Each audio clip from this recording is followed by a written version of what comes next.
Alright, it is I, Chinopolis, and I am coming at you today with something a little bit different, something that I don't usually do. I'm going to be talking about and ostensibly presenting a guide for Raiden Fighters, which is one of my more recent favorites. Started playing this game about a year ago, and as I do sometimes with games that I really like, I actually ended up clearing with every ship. And as you can imagine, in doing so, I gained a lot of knowledge about the game, and most of the time I usually don't take the time to put my thoughts out there. I mean, like, maybe if it's like, for that Tatsujino video, if it's a single hard game or whatever, I'll talk about it. Because a lot of times with the games that I end up doing things like this for, they're usually pretty popular games like Garega or Batrider or something, that there's plenty of information out there, but I found that there's really not that much information on Raiden Fighters out there. There is some stuff scattered here and there, but as far as guides, I know Frobomb has done his video, his commentary, and then there's a couple others scattered here and there, but as far as in-depth guides, it's not a lot out there, which I think is a bit of a shame, because this is a very, very good game that should be played more, especially now with some of the more recent releases that are coming out. But this is just going to be a free-form kind of, brain dump. It may be a little bit scattered because, that's just how I want to do this. I just want to talk about the game. I will have timestamps in the video. I'll have some links to the sites that I'm going to talk about. But otherwise, let's just get into it. So, what is Raiden Fighters? Raiden Fighters is not actually a Raiden game. It was originally called Gundogs. It was one of Seibu Kaihatsu's, actually it was their last set of video games. Raiden Fighters 2, and Raiden Fighters Jet. I guess at some point in their marketing, they saw that the name Gundogs didn't really have any appeal, so they slapped Raiden on there, and I guess it was a good idea. It's, at its heart, it is an evolution of the Raiden games. You can really see where this formula started a little bit in Viper Phase 1, but they went all out with this game. It's wild. And I've yet to find another game that plays quite like this one does. But we're going to be focusing on the first game. I will eventually be playing these other two, but that'll come probably a couple of years from now. So the first thing you'll notice here is I'm playing on the Raiden Fighters Aces collection on the Xbox 360. There are 4 ways to play this game. As of the time of this recording, only 2 of them are viable, but by the time this comes, maybe a little bit after this comes out, there will be 3. The main, well, I should actually say 5 versions if you have a PCB access, but that leads to MAME. MAME is a very good way, or MAME RetroArch, any of those kind of arcade emulations of the original PCB are actually very good ways to play the game. They're very accurate. They're very snappy, good input delay. The only downside is that the music is mono, which is a big downside in my opinion. The music is mono, and the sound effects are a little kind of grating. Whenever you pick up the metals, they'll be they're kind of tinny. Some people don't really care about that kind of thing. I do. I actually spent a good bit of time. I found an old version of Shmup MAME where somebody had tried to hack in the stereo versions of the songs, and it kind of sort of worked, but it was a very, very old version of MAME, and it didn't run well. It didn't have a lot of the modern features. So yeah, it didn't work out for me. But regardless of how you choose to play this game, MAME is going to be a good option, or a good something to have available, simply because of save states. And of course, when I say MAME, I also mean RetroArch, at Final Burn Neo, whatever you happen to play on. Save states will be very helpful when learning the bosses in this game, among other things. And that's going to be the big upside for that. The next best, actually the best way, because lacking of save states, my personal favorite way of playing it is in this Aces collection. It is very, very feature rich. It's got all the stuff you want. You could set it to, you want to set it at 54 FPS true. That's going to get the game run at the proper speed, which is very important. You can set it to 60 FPS. I don't know why you would want to do that. That makes no sense. It makes the game run way too fast. I personally like setting, you have a lot of different video options. I like setting it like this for nice crispy pixels. You can use scan lines if you want, all that good stuff, wallpapers and what have you. Great quality audio in this version, which is the big draw for me. I love being able to, crank the jams up, turn the sound just down a little bit so you can really hear the music come through. You can set controls. It's got built-in rapid, which of course if you use arcade emulation, you can make your own rapid fire. You will need rapid fire. Do a rapid bomb. I'm not sure why you would want to do that. Slow motion for training. I actually don't know what that is. The quick restart's very useful. I use that quite a bit. And extras, as in the picking all the unlocked secret ships and whatnot. I'm not sure what this final mission thing. There's a lot of features in here. Some stuff I don't even know about.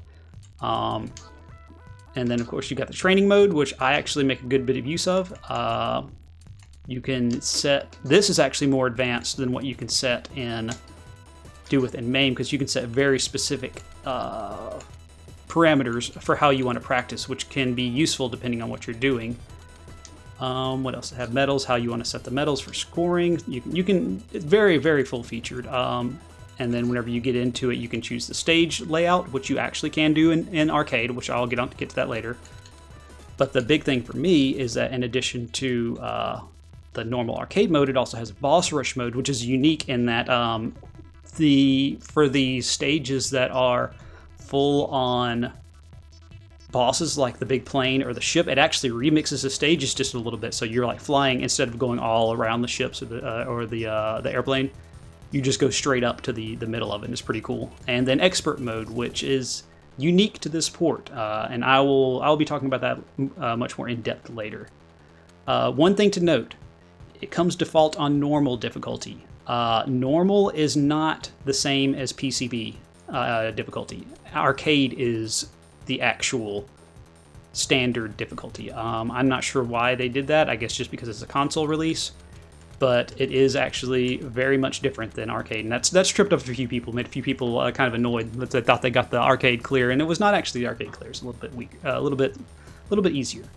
But that being said, it does also have very easy and easy, which are good modes to jump into if you're not quite ready for the full arcade experience. And rather than the dip switches, which changed very little, these actually do change the modes up. They change the bullet patterns a little bit. I think, in very easily adds more destructible bullets. So it actually is a proper step down in difficulty versus a minor decrease in speed. And you can even turn off medals. Scoring is completely optional in this game. It does nothing for survival. So if you're, getting distracted by all the medals, just turn them off. Why not? And score attack. I actually don't know what that is. I've never played it, but whoops. But I've never actually done that. I don't know what that is. I guess that's maybe for the online leaderboards. But it also has, online leaderboards, achievements. It's got replays. Let's see, where are my replays? Yep, I got replays for all my clears,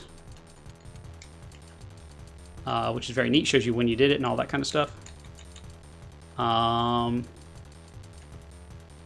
N for normal mode, E for expert, and it shows the difficulty ranking.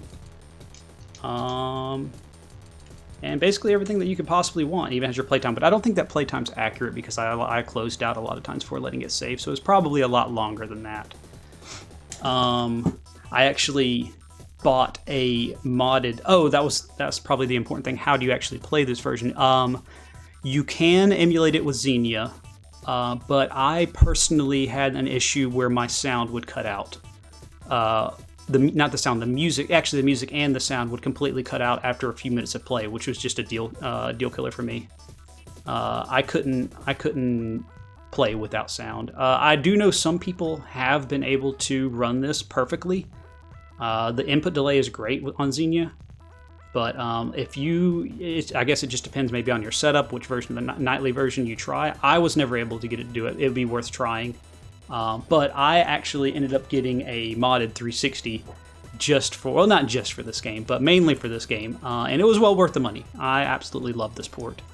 And plus the 360's got a lot of shmups on there. It is definitely worth looking into a modded 360 or a real 360, you know, if you've got the budget for it. Just to play shmups. Great investment if you want these accurate, great ports.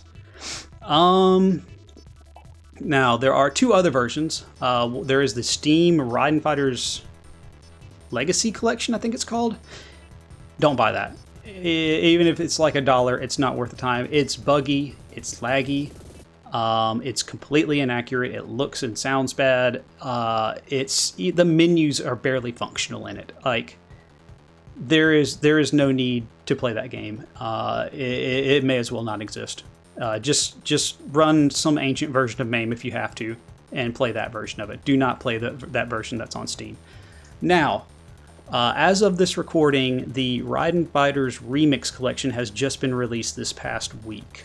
And it did not release in a good state, which we were somewhat afraid of.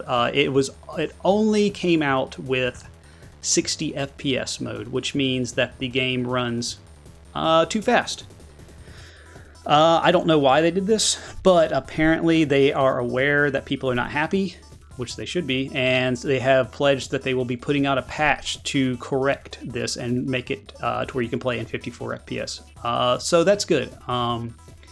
That version does not have all the features of the Aegis port. It doesn't have expert mode. I don't know that. I think it might have a training. It doesn't have the easier modes. I'm not sure if it has the stage select options, but I mean, you can do that in the game itself, most likely. It doesn't have a lot of the video features, but it does have a remix soundtrack, which is pretty cool. The other big issue is that I haven't tried this myself, but I've heard that at least on some of the systems, it has a lot of added input delay, up to 4 to 5 frames, I've heard, which is very not good for a game that's as fast and snappy as this one. Yes, it's disappointing. Hopefully, after this video releases, maybe in the future, we'll have some patches out to bring that input delay down. Who knows? But basically wait until that patch comes out to where it fixes the frame rate, that locks it to 54. And then that will be a viable way to play this game on modern systems. Input delay is not great, but you know, what can you do? That's just the way shmups are in the modern age. So that's basically your options. I'm going to be focusing almost entirely on the Aegis port just because that's what I played. Pretty much everything here can also be applied to the main port. I'll try and say when things are different. So yeah, that's the different games and the modes. And the main important thing for if you play on Aegis or in the future is when you play on the remix port, set it to 54 FPS. Controls, like I said, you will want a regular shot. You need a non-auto shot, and you need a rapid. Well, yes, to me, I need a rapid shot. I don't play without rapid shot, and then a bomb button, and that's all you need. So 3 buttons. You can play 2 buttons if you're a masher. I am not. I do not want to have pain in my wrists, so I use 3 buttons. Let's see. The other thing is the ships. Now, in the Aegis port, you have all the ships available. Now, what you can do in MAME is there is a button code you can do. I'm not going to say it here. I'll link it, and I'll link a site that has all this stuff.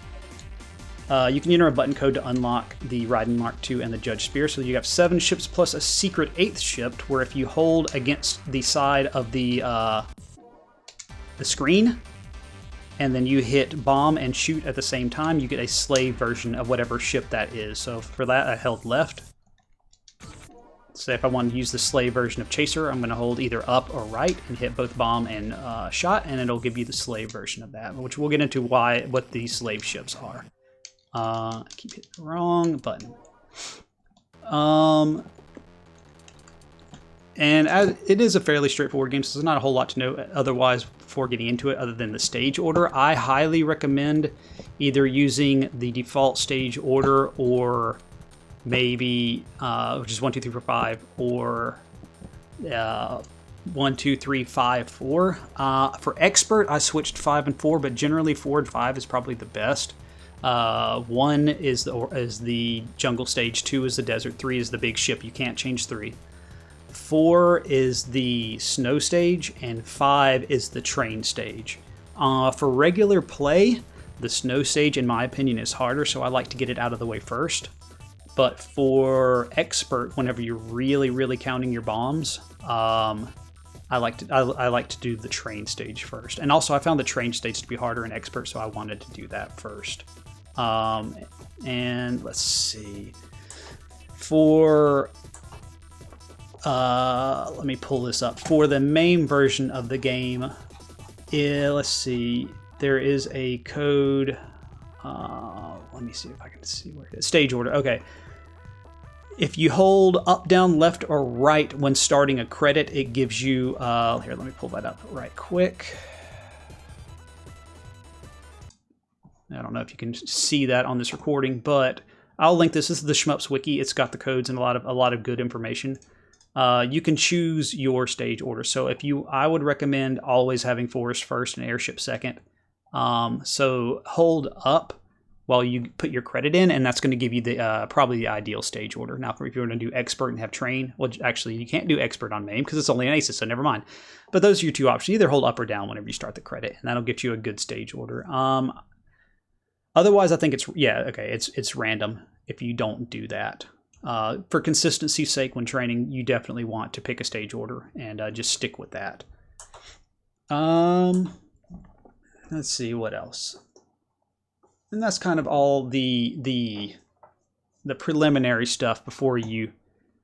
That there is no. It's a relatively simple game. There's not a whole lot of other hoops to jump through. I believe even in the dip switches for MAME, you can set it to where all the ships are unlocked by default, rather than having to put in a code or something like that. So it's really not much of a hassle to go through. So yeah, that's kind of the basics. Let's see what else. So let's talk a little bit about like more of the particulars of the game. I'm gonna get a replay pulled up and have that going while I'm doing this. Just pull up one of these. Ooh, that's loud. Okay.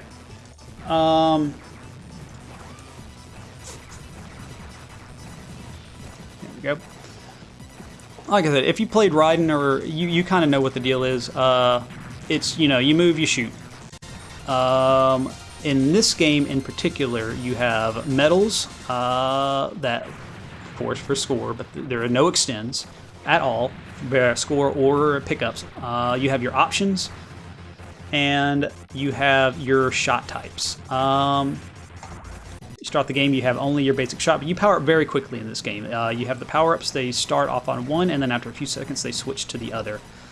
For all of the ships except for a couple of them, you want to pick... You're generally going to want to stick with one most of the time. Each ship usually has a better one. Either laser or missile. There's only two to choose from. The slave ships, you pick up both and it powers up one shot. You only have one to choose from. And for the Raiden Mark II and for the Judge Slave, no, not the Judge Slave, the Judge Spear, they each power up their main and secondary shot. So you want to grab, I think, like 3 or 4 of each.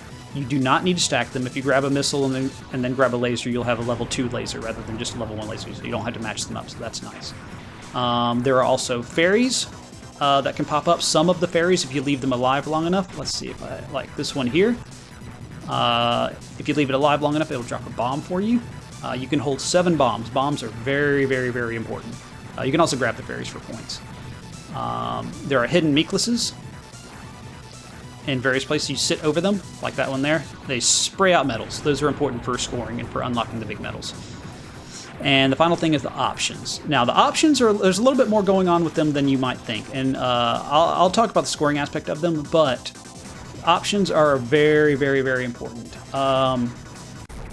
You'll notice whenever I play, I don't pick up a lot of the options a lot of the times. That's because of a hidden aspect of them. You can only carry 2 at a time, and if you grab a third one, it gives you a secret formation.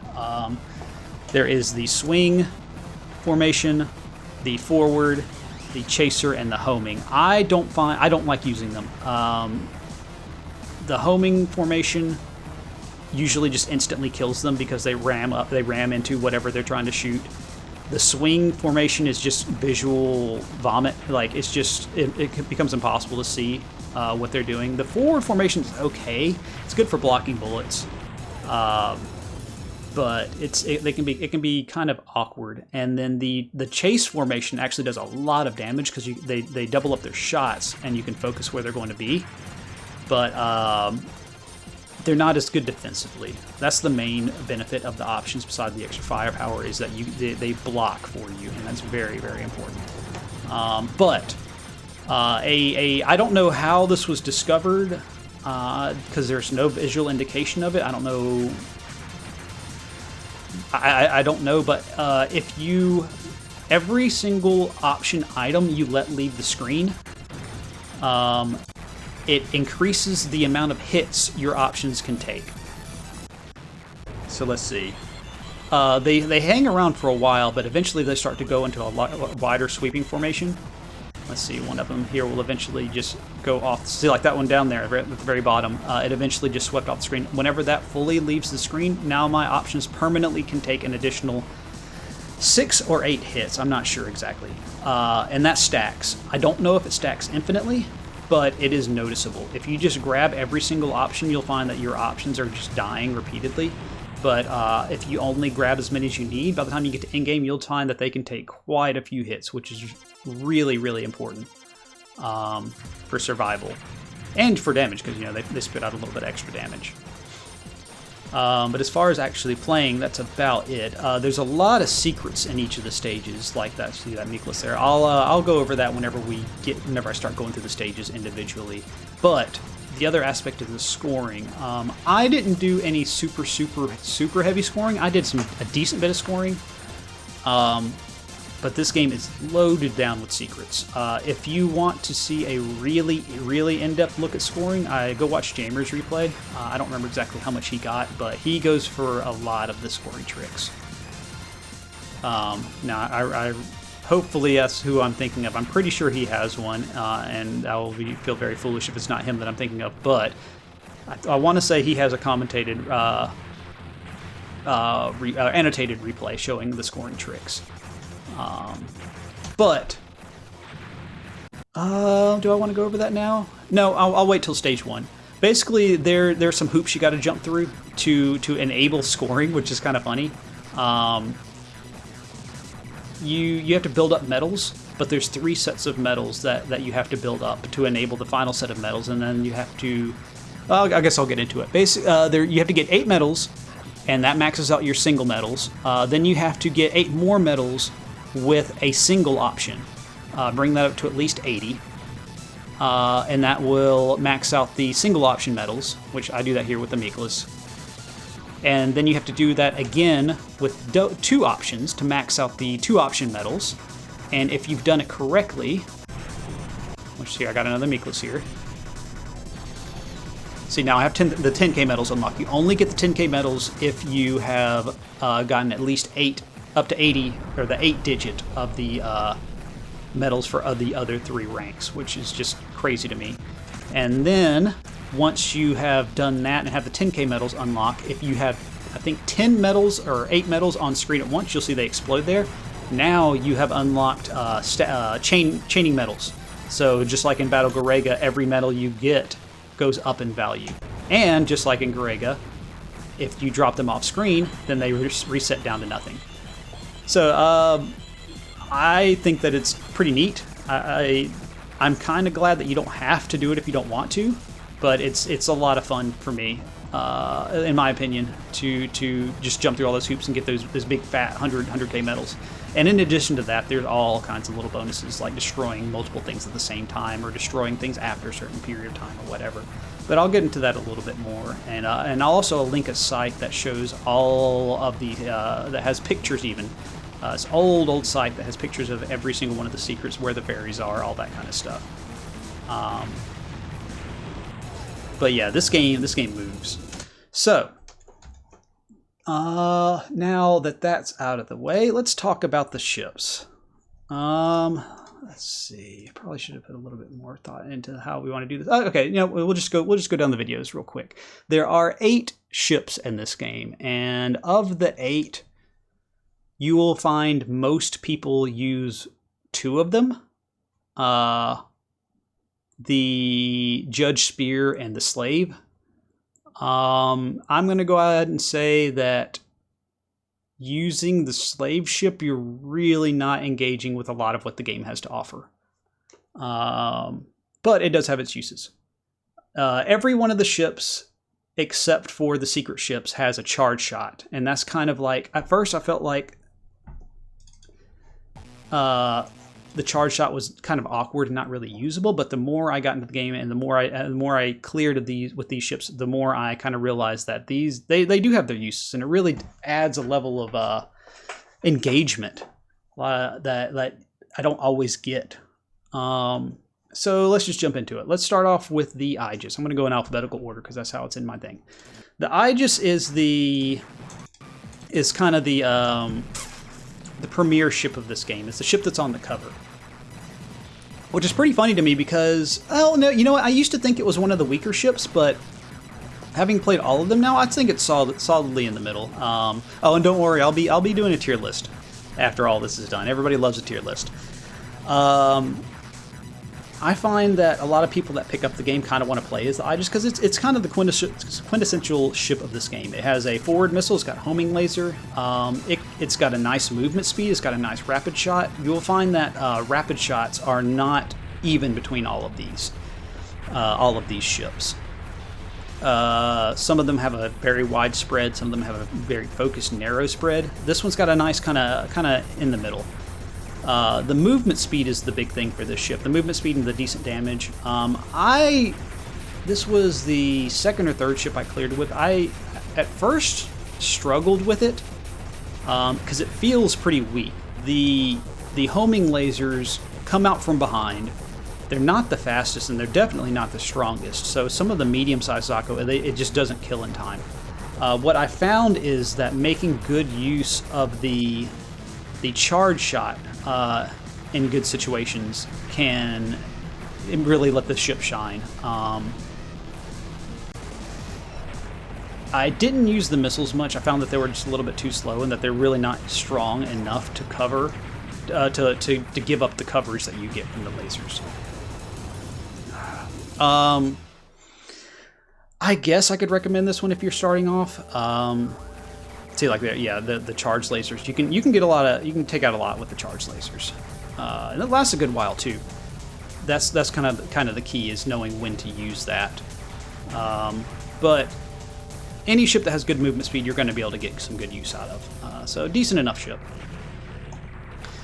Moving on to a very, very different ship, the Beast Arrow. This is the second slowest ship in the game, which can, as you imagine, cause some issues if you've got a route already set, because you are not going to be able to use the same route for this ship as other ships. And I can tell you, I had a very hard time unlocking the going through jumping the hoops to get the medals unlocked with this one, because it is so slow. I had to do so many resets. I was making good use of that quick reset feature here. Yeah, you have to have your route tight. And I'll get into exactly what I'm doing here. But yeah, getting that was not easy. So as you would hope, and it is true, the ship is very strong. The charge shot for this ship can just erase bosses. Like, normally at this point in my runs, I was just... I was bombing this. Not the case with this ship. Get a good charge shot off. Let's see. Yeah, it just erases the bosses. It actually feels real good. Let's see. No, I bombed that one. That one's a little bit dangerous. I think I blew up the tank with this one. Yeah, let's see. Right there.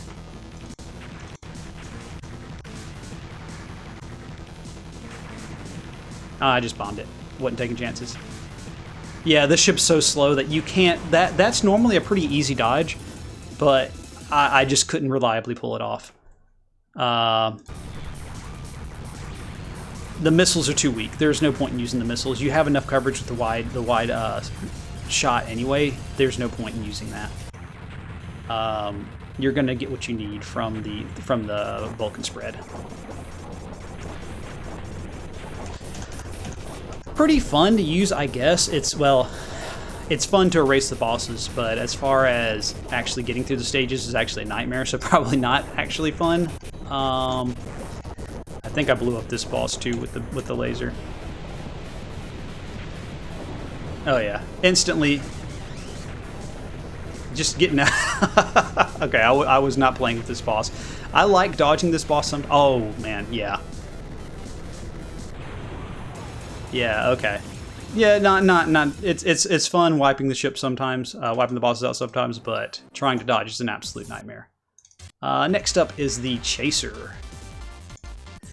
The Chaser is one that I was thinking was going to be a lot better than it was. I had heard people say that they liked this ship a lot, and it is the second fastest ship in the game. And of course, it's got the fan favorite toothpaste laser, but it is very, very, very weak. The rapid is just does not kill stuff fast enough. The missiles are okay. Jeez, I died early in this one. The missiles charge is decent. That's about all that you're gonna have.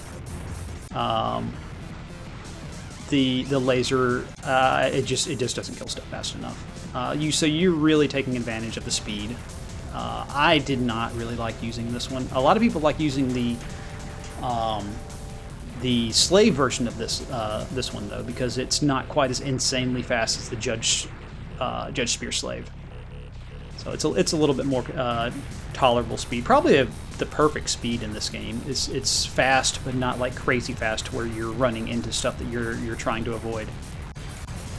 But another one that is just kind of hard to use simply because of how weak the shot is. Let's see. Next up is the Devastator. The Devastator is a very solid ship. This plus it's got a really cool looking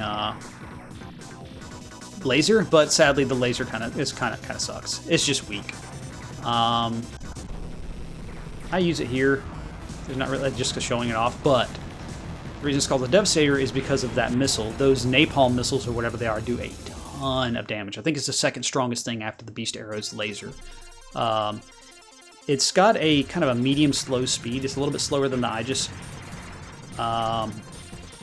But it's decent enough. You got a wider spread than the Aegis too, so that helps. But these missiles, even though they are forward only, when they explode into this nice V, so you have pretty good coverage. All in all, a very, very good ship. One of the better ones for sure. You just got to kind of deal with it being a little bit slow. But I didn't have much trouble getting through with this ship. And the last of the default ships is the Endeavor, which this was actually my very first clear. I had heard that this ship was like garbage, one of the worst, and I don't agree. It can be though, and it has a big caveat. This ship has a good speed. It's somewhere near where the Aegis is. It feels very comfortable. I really like the way it looks, for one. But the big thing for me is this laser. The laser has perfect coverage and very good damage too. Whereas with the Aegis, you're waiting for the lasers to kind of get to where you want to be. You always know where these lasers are, and they always have the perfect full screen coverage. Not only that, does good point blank damage, and the rapid shot is one of the strongest. So it's very, very, very strong for point blanking. Very solid all around ship. Well, except for one major weakness. I don't think it happened in this clear. Nope. The main problem is if you pick up the missile weapon. I think I accidentally picked it up around here.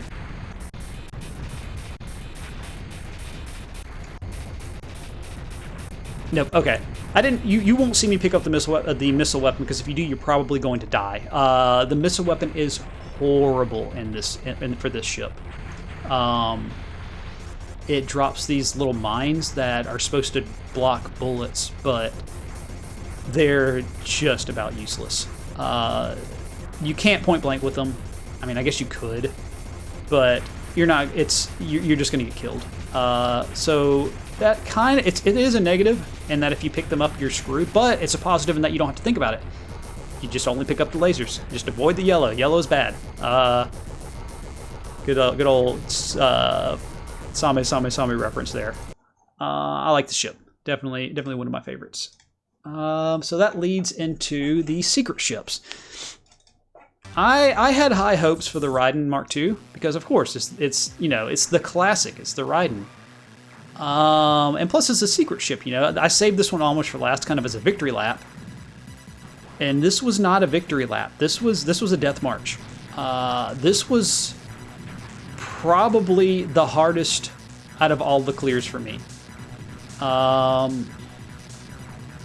think as a joke, they had to have known, but they give you the lowest possible damage setup that this ship has. They give you the toothpaste laser and the homing missiles and the nuclear bomb. So on top of being horrendously slow, you have very, very little damage. And a very, very slow bomb. That's one thing I didn't talk about for the other ships. I should probably get into that. The bomb is very, very important in this game. It is a very good bomb. You do not get iframes from the bomb, but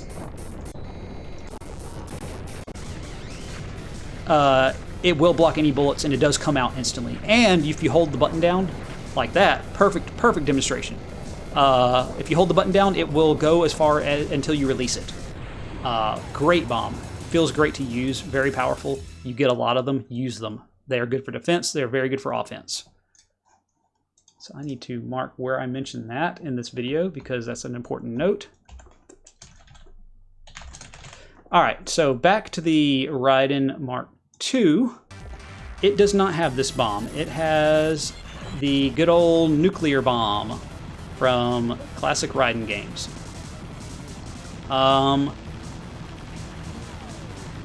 So it takes a solid 2 seconds for it to come out, and on top of that, it's not very strong.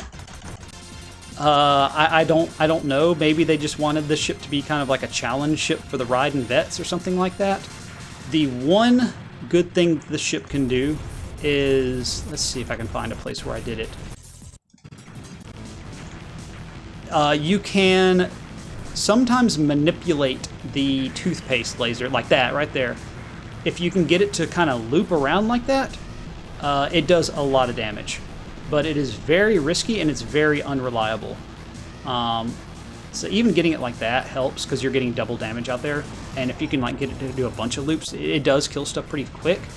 But like I said, it's not a reliable tactic, and it's with how slow this ship is, you can't waste movement wiggling your laser around hoping that it's going to start looping. It's just going to get you killed. I had a miserable time using this ship. I've seen some people say that it's good, and I do know that Amenetsuke has an expert clear with this, which is just absolutely insane to me. So maybe there's some hidden tech that I don't know about with this ship, but let me know if you know, because I don't. All right, next up is the one that a lot of people like using, if they don't want to use the slave ship for whatever reason, is the Judge Spear from Viper Phase 1, and this thing got an upgrade from BP1 because it is fast, possibly too fast. Again, they played a little bit of haha in that rather than giving you the good rapid from, I just totally missed the fairy there. That was pretty funny. The rapid from Viper Phase 1, they give you the missiles, which are very, very, very good at blocking your vision. I didn't have quite as an easy time as you might expect, because as you can see, anything that you're hitting is going to be very obscured. And whenever you have stuff coming in at the very top of the screen shooting like the nanosecond that it appears and you can't see any of it, I had to rely on Memo a lot to get through with this ship. It does have a similar bomb to the Raiden Mark II, but it comes out faster. It's not very strong. It's definitely not as strong as the regular bomb. It felt weaker, but whenever you have a ship this fast, you know, you can make up for shortcomings like that.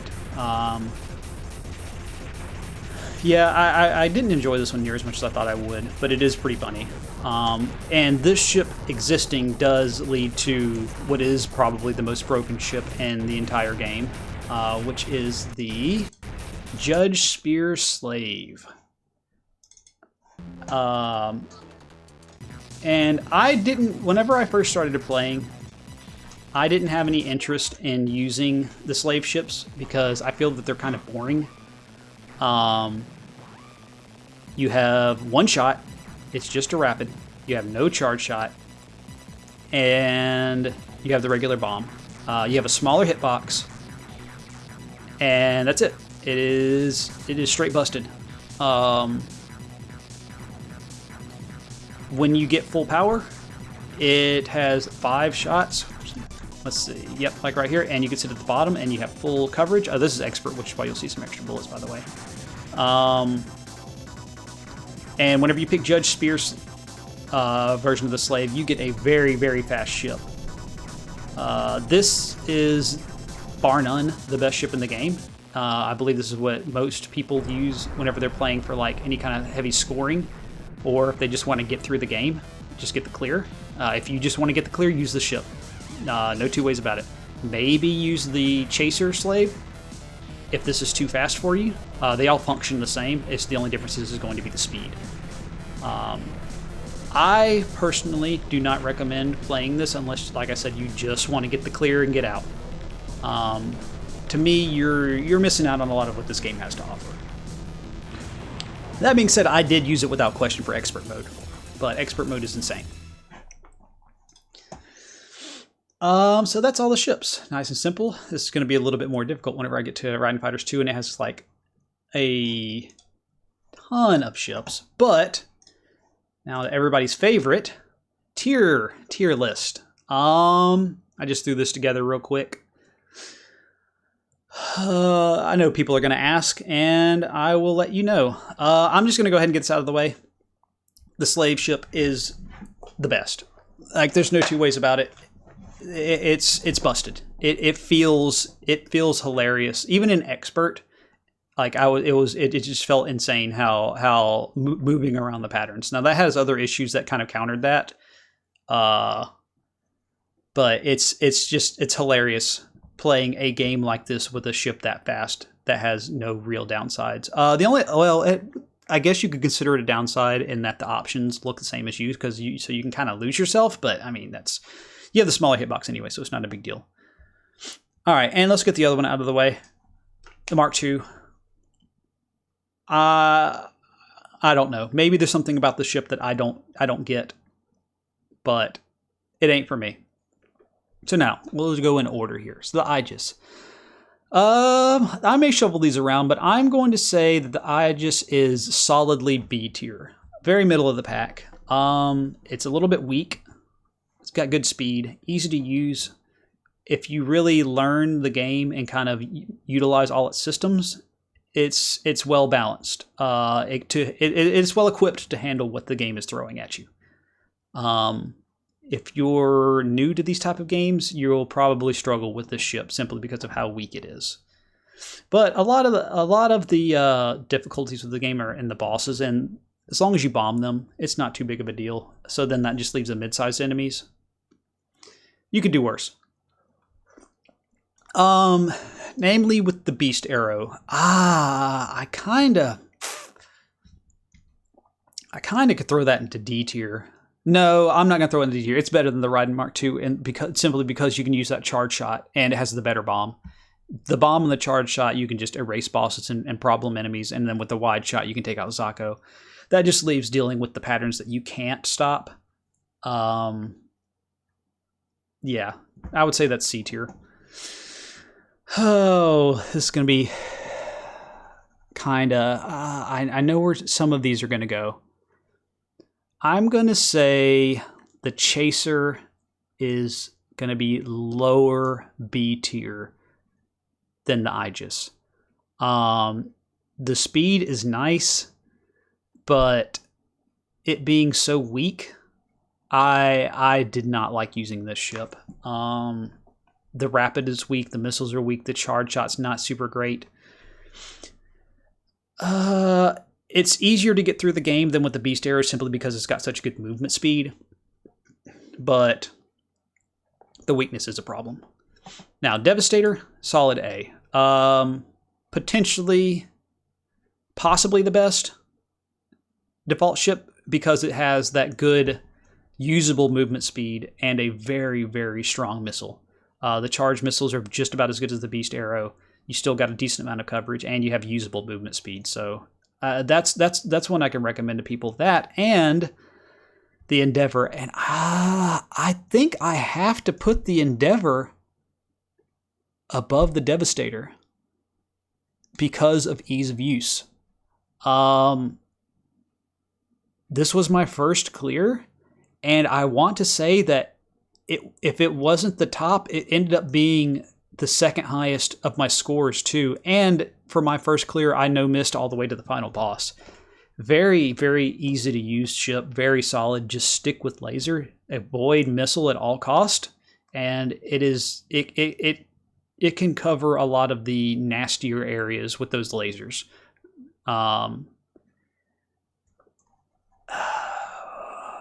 It's just I've heard so many people say that the ship sucks, and it's like it feels weird to recommend it, but I think I just have to put that up there.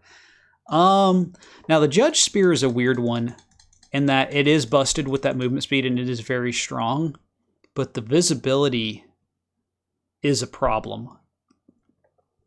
I'm gonna say, yeah, I'm gonna put it at the bottom of A tier, below the other two, simply because it has the weaker bomb.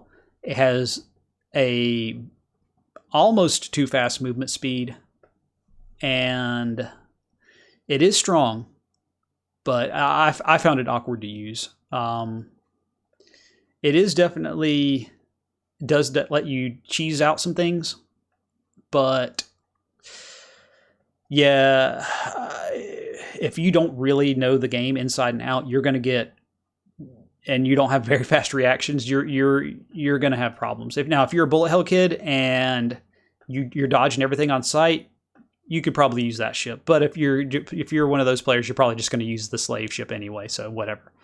But I think that's pretty solid. Yeah, I wish that they let you use the spread shot for the Raiden, but I think that they did that for Raiden Fighters 2, but I'm not sure. I hadn't played that game yet. Yeah, that's the ships. So I think all that's left is to get into the stages. I will go stage by stage, and there are 7 stages, and there are 7 ships, so I will do 1 stage with each ship. I'm going to do Beast Arrow for the first stage. I'm not going to talk about every single secret, but because there are better sources for that. I don't get all of them, but I will talk about the important ones. I actually use the replay feature for this one. Now for stage 1, it depends on what you're doing. If you are just trying to get through, then there's not a whole lot to do here.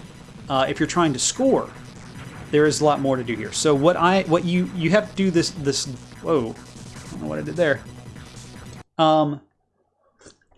You have to do this choreographed dance if you want to get the medals unlocked as fast as possible. You need to get all of these medals. Oh, yes, another thing. The medals do not upgrade if there are other medals on the screen. So I have 20. This is going to make it 30. If there was another medal on the screen, it would still be 30 until I grab both of them. See that I killed that one just time, got 40. Now I'm going to get 50.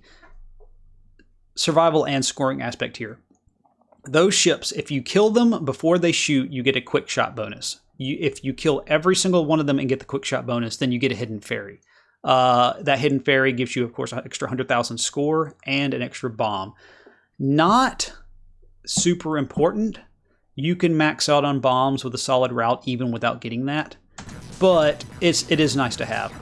And these ships are the same every time. What is not the same, however, is going to be the movement of the option.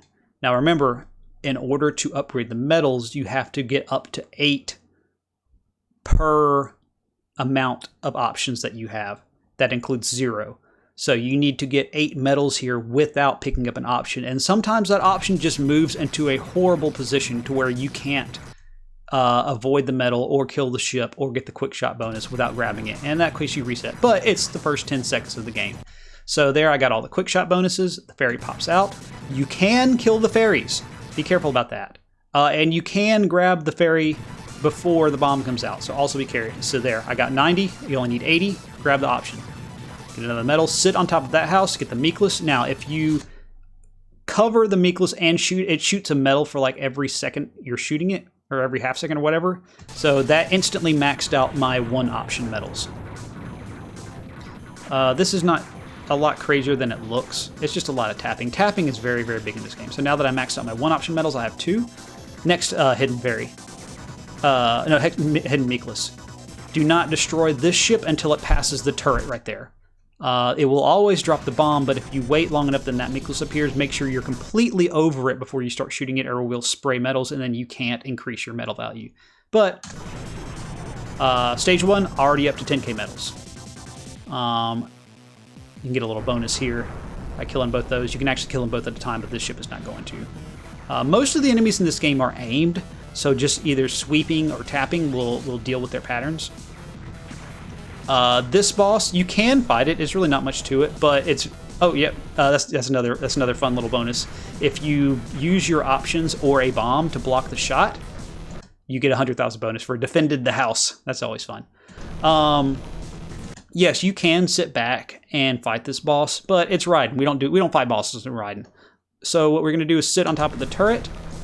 As soon as you see that, you can either tap forward or tap back, and then it's dead. I think every ship can do that. If not, then the next spurt of bullets, just tap forward. And you don't even have to fight this boss. All right, so stage 2, let's go with the Chaser. Oh, that's gonna be, let's see, how did I do it with this one? This ship's a little bit weaker, so I may have had to deal with the second pattern here. Nope, it died quick. Point blank and kill stuff. Stage 2, you're going to finish off your medals unlocking. This ship, if you don't move, it has a nice little gap, or that tank, I'm sorry. Now, if you leave the tank alive with just the turret and then let it go all the way to the back and then kill it, you'll get a hidden ferry, but that's kind of a pain because it's shooting at you the whole time and you're going to overcap on bombs. Now, if you're heavy scoring, you want to do that anyway to get the ferry, and you need bombs for secrets, but I don't do that. But what I do is get the next hidden Meekless to finish off my medals. You want to destroy the back junk pile before you destroy this junk pile. If you do so, it hits the Meekless, shoot it to get a whole bunch of medals on screen, and that has unlocked medals. So now I don't have to worry about anything crazy. You'll find these dive bomb formations a lot throughout the game. They're scarier than they look. Just keep tapping. Don't move up into them. Not too much to worry about. You can now boost your Meekless, or your medal score here by getting this secret Meekless. This is a scary one. Let's see, I wasn't able to do it. I've done it a couple times, but you have to really get up there fast and unlock it before all those planes start shooting at you. Another kind of esoteric secret: if you outline this ship here, it explodes into ferries. Who knows? It's fun. There are 3 white tanks that shoot fast bullets at you. Just be aware of them because they will pop you. This is Raiden after all. We have fast shots. You get a little bit of a bonus for destroying both the side guns at a time, but it's, just some extra. Doesn't really matter. Otherwise, just tapping. This boss is all just tapping.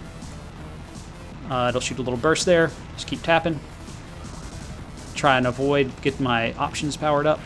When it blows up, you want to go get into his face. Most of the ships... Nope, see, the ship's too weak. A lot of the ships, if you stay there and just point blank it, you can kill it before it does that next burst, but this ship was too weak. So if you're not sure, just drop a bomb. You get plenty of bombs.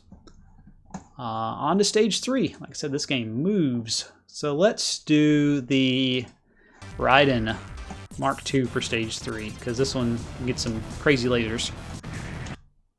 Yes, yeah, I could. There's no point. That's another thing about the Raiden. Point blanking does nothing for it, so you have to use your bombs. Stage 3. There is a bonus here that I don't know if I show. Nope, I don't show it. If you destroy the 2 hovercraft before all the little tanks, you get a bonus. And there's another Miklas here right there on the beach. So you can do that by, I guess I might as well show that. Let's see. I probably do it with this ship. Yeah, see, if you just kind of misdirect a little bit, throw a bomb all the way up there. Yeah, destroy at a time, and then you get a bonus for every tank that, or every hovercraft you destroyed before or after destroying the big ships. Sorry if I'm moving fast. You know, pause the video. This is where most of my runs died, all the way to the end. So this is probably overall, top to bottom, the hardest stage in the game. You've got a lot of strong enemies. You've got enemies coming at you from all kinds of crazy angles. You've got a lot of fast enemies. It's probably the longest stage in the game. Expect a lot of deaths here until you really learn the layout of the stage. One of the big things is the boats that pop out of the side. Those little boats are murderous. Like that one right there on the side, you can just barely see it. They have a very, very, very small ceiling range. Ceiling being sitting on top of an enemy to prevent them from shoot. You can't do that with every enemy. You can do that with some of them. This turret right here, you can't do it. This is probably a bad pick, but it's funny. This kind of demonstrates the issues with this ship. If you destroy that turret before it leaves the first time, you get a ferry, which gives you an extra bomb. It always drops 1 bomb, so that means you get 2 bombs from it.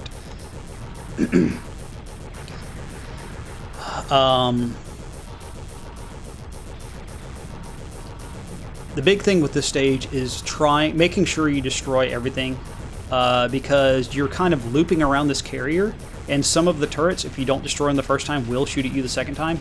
The other thing is being aware, like that was dangerous. That boat was just about to shoot me.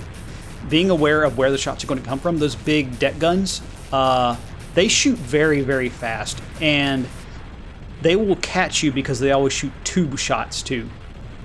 And they're locked in, so the second shot will always be right near where the first shot was, which if you're just tapping, or if you see the first shot and you think, okay, it's safe, I'm going to restream. No, that second shot's going to get you, and it happened plenty of times. Yeah, that's a planned bomb. That ship shoots that plane shoots a pretty nasty spread. I pretty much always use a bomb there because there's a good secret on getting extra bombs. If you destroy these 2 guns the first time through, which the Raiden is again too weak, I got 1 of them. So you can destroy both of them if you're quick enough, and each one you destroy drops a ferry, which drops an additional bomb, which I just killed that ferry. So you can very easily overcap on bombs. Oh, and see, since I didn't kill that one, I have that turret now coming back under me, but you can just slide around the turret, get up under it, and eventually kill it. God, the ship's so weak. I hate using the ship. Stuff just does not die. So 7 is the bomb cap, so it actually worked out. I have exactly 7 here. Another big thing, okay. Let's see, let me go back just a touch. This is not readily apparent, but I'm killing that turret here, but I'm moving over here. You can't see it, but right here, there is another turret matching this one. You can kill it with any of the ships right there as long as you push on the screen, and you want to do that because otherwise it will be shooting at you during the boss fight. Very important to kill that one. You want to take out all of these turrets. You see that big turret, then you want to slide out, slide back in, drop a bomb. Don't just drop the bomb there. It's not worth trying to dodge that. And then just kind of slide back in and out a couple times. Try and get back to the ship. I was not fast enough because the ship's too slow, because there's extra turrets and tanks. This is just tapping. Make sure you kill all these tanks. There's another one off screen there, because if not, you'll go back over here, and by the time you get here, it will be shooting at you, and you will die. Again, with this tank right here, do not be over here, because it is coming out hot. Like, if you're right here, it's already shooting at you, and those are fast shots, and you're dead. And while that's happening, this turret is going to be shooting at you. So you have to be aware of that. Very, very nasty section. There's another turret back here. This little forward bridge is just, you know, it's just there to shoot it. Okay. This boss is got a little bit of randomness to it. You can kind of... I actually don't even know if it's true. I feel like it's very slightly aimed so that if you're up more to the sides, it tends to shoot the spread higher, but that's not always the case. Have your finger on the bomb button, because sometimes it will wall you. Like these are random. It will shoot in such a way that there is a very, very small path through. You can't react. You cannot do a panic bomb with this ship, so I had to get lucky. Now, another thing I've not spoken about, very important. The bosses have a couple of ways to go about them. You can, of course, kill them, which, of course, you want to do for some of them. But if you time out a boss phase, the subsequent phase will have a percentage less health. I don't know how much less, but it is a noticeable amount less health. So this boss, this is a fairly easy phase. It only does 2 bursts, and these are always just aimed, so just tap through them. Now, whenever that explodes and the next phase is in, it's like half of its health already gone, so it's much, much weaker. So at this point, dodge that one and it's dead. I could not have done that. It would have gone through probably another 5-10 seconds of shots if I had not done that. You can test this yourself and see how much different it is. That is very, very important to learn which bosses you can time out. Now, the only thing is this one spread. All you have to do is titch around it and get back into the middle.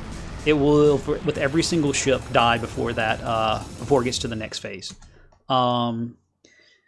You do not want to deal with the bullets after that.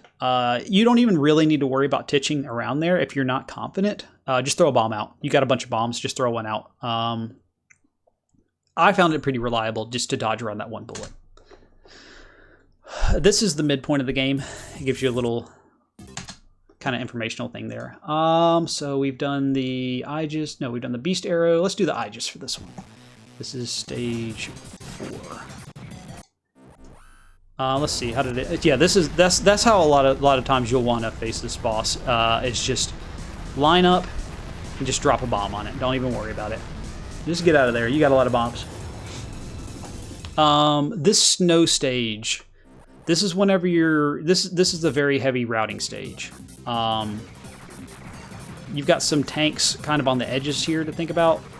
That's one good thing with the Aegis, and that it does have good coverage. But these kind of large ships, you want to kill them quick because they will fill the screen up with bullets that are hard to dodge. But you can point blank them with pretty much every ship. Now, these subs are very, very, very dangerous. You need to pre-position yourself in front of them, and you want to go straight down. They will shoot an aimed shot, not usually right at you. If you're high enough up, then it'll go like kind of offset, so it's not going to hit you. And then it just dies. Because if you don't, it will start spraying bullets all around the screen. Now, it's not like an instant death. They do have pretty good gaps, but you gotta be ready for them. So it's best to just kill it as fast as you can. And again, I don't like getting the special option formations. I find them to be unreliable. You can predict which one you're getting based on the total sum of your bombs and lives, but I don't like doing math in the middle of a run when I'm freaking out already. So I just don't do that, because a lot of times I end up getting homing and then my options should immediately die. This is just, just dodging. There's sometimes you just got to dodge. Those will shoot fast bullets. Okay, these turrets, you need to kill them kind of in a specific way. Kill those, whip over here, make sure you kill those two, run up. You want to activate this turret right here. All right. Then run over. I don't do it this way anymore. At least an expert, I didn't do it this way. This side turret up here, I'm activating it. What I like to do now is kind of go over to the bottom, then sweep back and kill all 4 of the top ones, then come through and drop a bomb on that ship. Now the reason you're doing this is because if you kill all the turrets and then this one last, it gives you a hidden fairy. Very, very worth routing at this point, getting that extra bomb, because you're almost certainly going to be low on bombs. For this boss, it's not too bad. The main thing is taking out all the extras here, popping out the turrets before they start to shoot at you, and make sure you kill the tanks. Bomb this dude. I highly recommend bombing him. I was a little bit slow there, but I usually like to bomb now. I recommend after the second burst. So right now, throw a bomb on there, and that'll take him out. That was very sketchy what I did there. I don't recommend doing it like that. Make sure you kill that turret.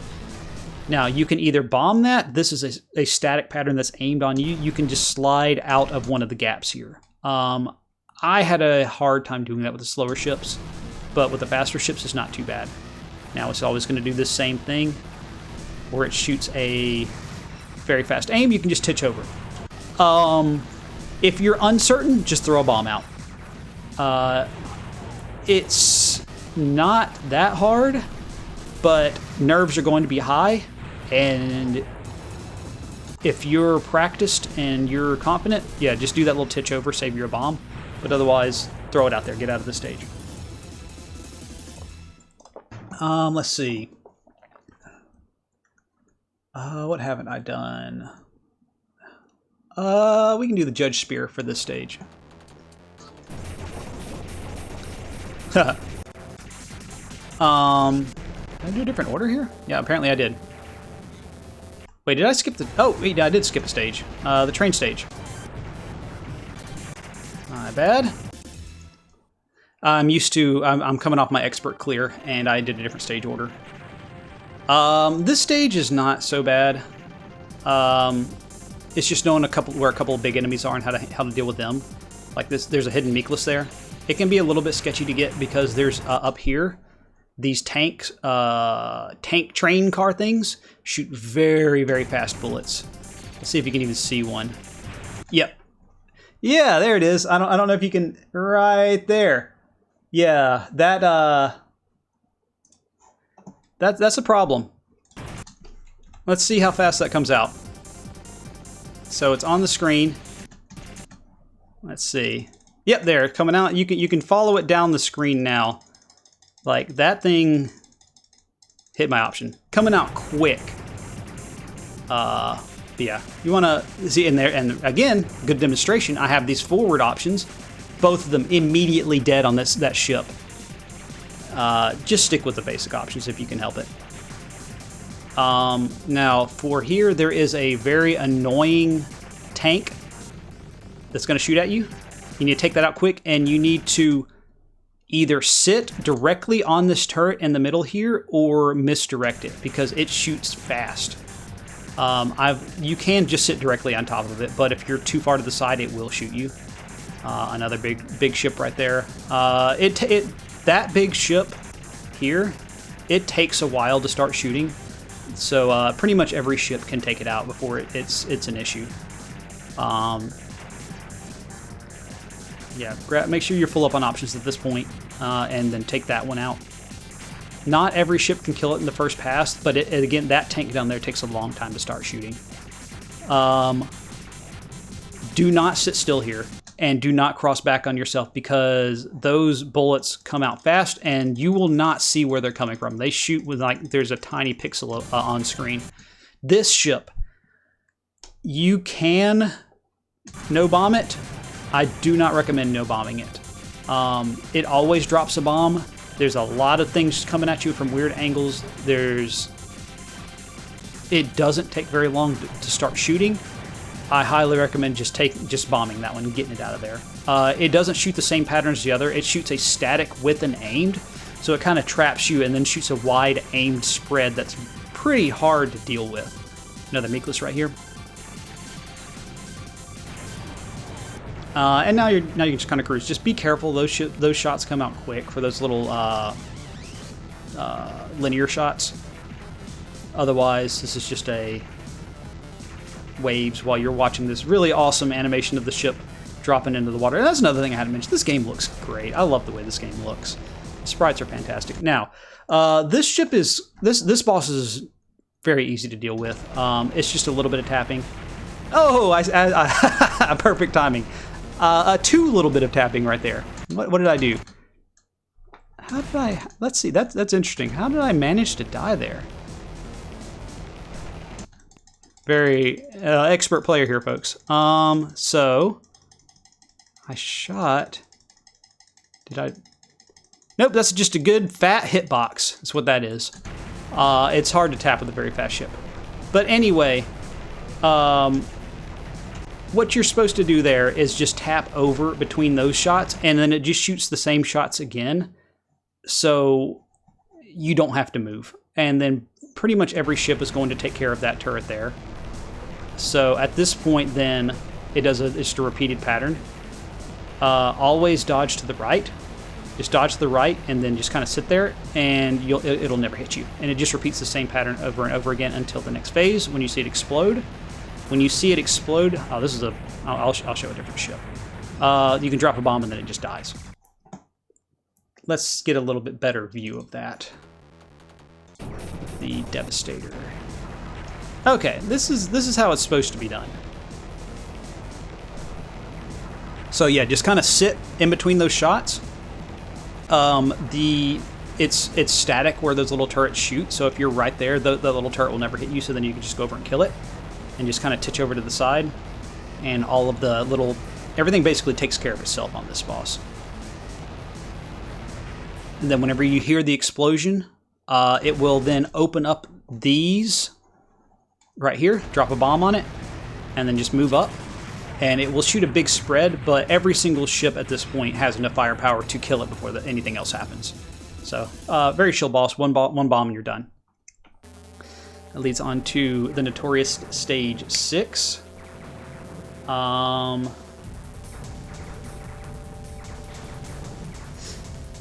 And this stage has very poor visibility, especially in this first part. It's going to be very tense. You're going to have nerves whenever you get here. And on top of that, there's some kind of overwhelming patterns. There is a secret here that I don't think I show off. If you get a quick shot bonus on every single ship in the first section here, something fun happens. But you can't get greedy, especially for the slower ship. You've got to stay tapping because they're shooting all kinds of bullets at you. And just trust your taps. Be on the sharp. Just keep a sharp eye on these bullets. They're hard to spot. Don't cross back until you're sure that you're clear, and you should be good. Now, if you get all the quick shot bonuses, all of these ships turn into fairies, which is pretty nice. They don't shoot at you, but they can just kind of get in the way. Having fairies is a pretty good score bonus. Now, this is a pretty fun part. You do a strafing run over the stage ship. You don't have to use a bomb here. I have a lot of bombs. I don't really need them, so I drop one. If you have a strong ship, you can just take them out with your shot. But you do want to do something here, because every one of these is an active turret whenever you come around it in the stage. If you just sat here and didn't shoot any of these turrets, whenever you're coming around, every one of these things is going to be shooting at you at some point in the stage. So you want to take these out. It makes your life easier later. This stage can be very disorienting the first time you come through. It just seemingly moving around at random. It is of course static. But the big thing here is taking out these little turrets. There's actually another one. Yeah, okay, I got that turret up there on the side. There's just metals inside those. These propellers back here drop an option if you're short one, and of course there's a bonus if you get both of them at the same time. This stage is actually not too bad. It's pretty. I find this stage to be pretty reliable getting through. It kind of just throws a single set piece at a time at you rather than like slamming you in the face with a million things at once. So you have time to kind of collect yourself and think about what's coming up next. This is the section I should probably talk about a little bit. You can either, there's a couple ways you can go about it. You can take out the side turrets and then the big one. Lately, I like focusing on taking out the one round turret up here and then the big ship and then the little side turrets, because the side guns are just aim shots. But I guess it just depends on your ship and how you're feeling. These are static patterns. No, actually they're not. I think they alternate between shooting one aimed and then the rest are like trap patterns, or all trap patterns and then the final one aimed at you. So you just kind of spot eyeball that.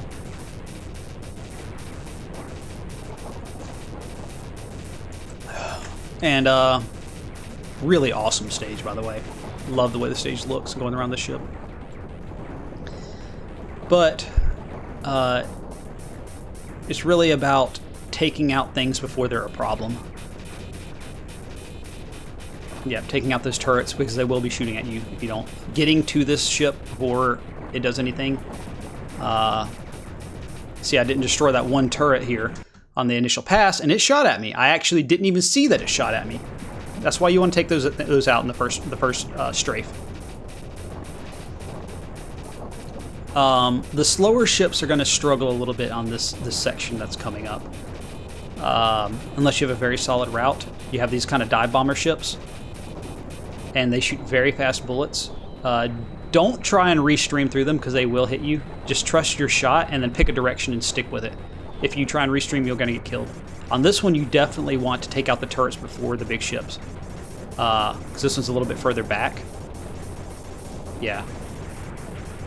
Then you usually don't have to do more than 2 volleys. Again, take out those turrets. Grab medals if you can. There's going to be one more. Oh, there's a turret. This turret in the top will pop up if you hadn't killed it yet. Big important thing to remember on this section right here. Now you're going. The ship is going to pass you, and a bunch of turrets will be shooting at you. They do not respect your personal space, and they will shoot you point blank. So you want to be probably around the halfway point of the screen and then move up.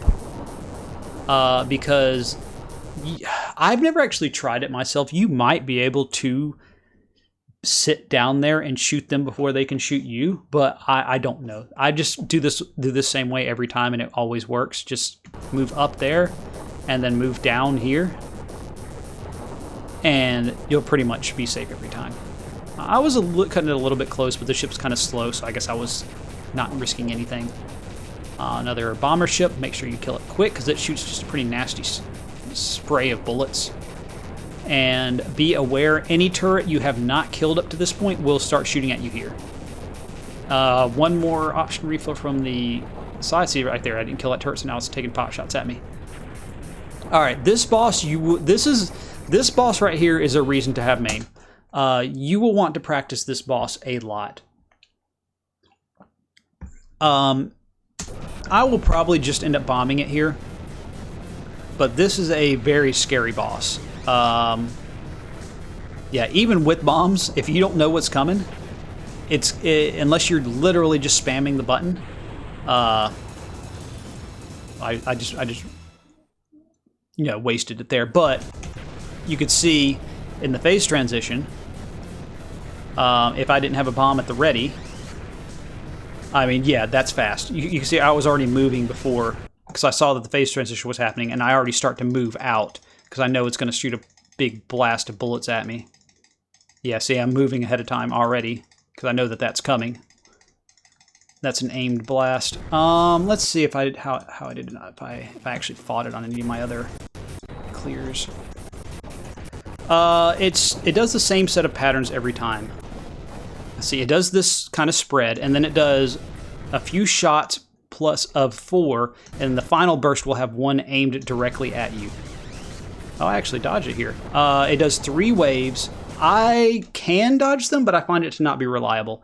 And then after that, it'll shoot kind of a big spread, but it should be dead by that point. Now, once it explodes, it's in phase 2. It's always going to shoot this big spread. And then the slalom. As long as you can reposition yourself back in the middle, the slalom's not hard to do. Now this tripped me up for the longest time because of the wobble. If you notice, the boss is moving around, so your instinct is going to be to move with it. But if you notice, the bullets are moving with you, not with the boss. So if you move offset, you're going to run into those bullets. So you just kind of stay in the middle. See, I pretty much always plan for 2 bombs, even though I only needed the 1. You can sit there for a couple seconds, and then you can see right here, it's already about to start shooting a volley of bullets down at me. You can like kind of scoot out to the side and then just kind of sit there, and it'll shoot just a couple more bullets over, and it will always go around you, but that's just too scary for me. And then after that, it repeats back into the big spread, followed by the slalom, followed by that pattern again. Very late in the game at this point, nerves are going to be high. Don't risk it if you don't have to. It is good to learn that way if you do die early and you're short on bombs, that you do have a chance. It can be dodged. It's not impossible. Always give yourself a chance. And finally, for stage 7. Stage 7 is crazy, but it's not too bad. Yeah, this was actually my first time here. Yeah, there's these neat little kind of mission briefings. The main thing with stage 7 is that bullets at this point are as fast as they're going to get. Those big turrets, they take quite a few hits, and they don't stop shooting, and they don't seal. So you want to kill them. If you kill every one of the missiles, of these missiles coming down in a formation, it drops you an option. Now, let's see. No, okay, I didn't have my... I now know how to get through this section without bombing, but if you're unsure, just bomb. What you can do is start over here at the top corner on the left, top corner middle, and then kind of sweep through, take out that turret, and then do the same thing back, and you'll just pass through all the bullets. Move up here and point blank that tank, very important. I recommend a bomb. Oh wow, that was brave. A lot of the ships you want to bomb there. I got a nice clean misdirect. Not sure what I was trying to... Oh, I was worried about that single tank. There's an odd number of tanks there. This is the stage 1 boss. You can kind of treat it like you did in stage 1, but it's a little bit nastier. I don't show it on any of my clears because I don't want to deal with it. As soon as you see the bullets coming at you and you hear it moving, you either want to bomb or get out. If you're sitting on the back of the turret here, kind of like right over the roundy part, those bullets will all shoot around you, but you have to be confident in that and don't move into the bullets. Once you see the bullets, you can then either kind of back out and then start streaming around, and it should die. If it doesn't, you're going to be in trouble because it shoots basically a solid stream of aimed bullets that will wall you off on the screen. If you start kind of on the left side and then move up the left, you will run out of room because it will just completely wall you. In addition to the turret shooting at you, it's best to just bomb it if you have the bomb. The rest of the stage is pretty straightforward. Not really a whole lot to it, just a lot of turrets and a lot of tanks.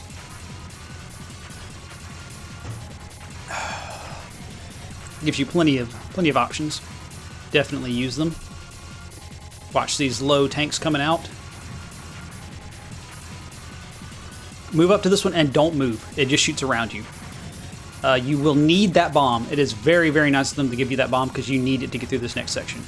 So, grab that when it's safe. Those dive bombers are not too bad. I actually have a bomb, so I wasn't too worried about grabbing it. You need to grab it because you need to drop one right there. That is a very nasty formation. It would be hard to deal with without a bomb because those things shoot very fast bursts of bullets. Yep, tanks coming out on every side. Just try and take out as many as you can. Trust your taps. I like to move all the way to the left wall and then tap through to the right, which I got a little trapped up there. But if you tap through, you'll take out everything. And now you are in the final stretch and the final boss. I even had a bomb to spare. Just don't wall yourself up, because with those turrets being up against the side of the wall, if you get stuck, they will shoot straight down at you and kill you. Alright, the final boss. Very annoying boss. Takes a while too. It's always going to start off spinning keep one eye on the little, I don't know what you call these things, the little turret thingies here, because that's where it's going to shoot from. Very important to take out the turrets in the back. You can time this out, but it's not really necessary. How much health the next phase doesn't matter, because you are going to time out that one. All right, this is a nasty part. This little divot up top is going to start circling around and spraying bullets out in a kind of a rhythmic pattern. In addition to that, you have 4 turrets. I'm very surprised I didn't bomb. Oh, okay, that was a good safety bomb. Now, this is the gut check. The normal thing to do would just be to shoot it, but remember, like I said, any phase that you time out, the next phase has a lot less health. Well, the next phase is the final phase of the game. I have enough lives, I could just tank it, but I don't want to risk a single thing, so I'm going to time out this phase. For me, I am very much more comfortable dodging from left to right, so I position myself here and kind of just tap to the right. You're going to lose your options, it doesn't matter. Another thing you can do is move all the way to one side and not worry about the 4th turret. I don't like doing that, because then as soon as the final phase starts, it's going to start shooting at you. But after about a minute, it'll blow up and just start shooting. Oh, immediately died. That sucks. But just start throwing your bombs at it. Once you time it out, it only takes 2 bombs and a few shots to kill it. And then that's it. Let's see how I did on a couple of the other ships. I always do this method. Oh, I actually did screen seal that turret because I was so unable to do anything with this ship. Okay, so that's not a bad method. So I was able to kill it before. Oh, and I guess I should talk about how the actual pattern works. Okay, what's happening is this thing is not going to stop shooting. It's going to shoot 2 kind of I don't know what you call them, trap spreads, plus this V that's coming down, and it's just going to sweep it back and forth. And when it sweeps, you can then just move right through a gap. The main hard thing is this burst that's continually happening, but the burst is slower. I actually did it very well there. The burst from the little divot thingy is slower, but it is pretty chaotic. So yeah, a lot of times. Oh, that's the same one. I thought I clicked Devastator. Just looking at some of these other ones. See how I did it. Did I bomb? Yeah. See, I like bombing those just to get them out. I was a little bit low on lives there, so a death here would be pretty bad. If you have a ship with a strong charge, of course you want to get one going. As soon as you see that explosion, just let it loose. Immediately died, but it got a lot of damage and 1 bomb should take it out. Nope, 2 bombs. Yep, and that's it. So as long as you have a life going into the final phase, you've got a really good chance of clearing.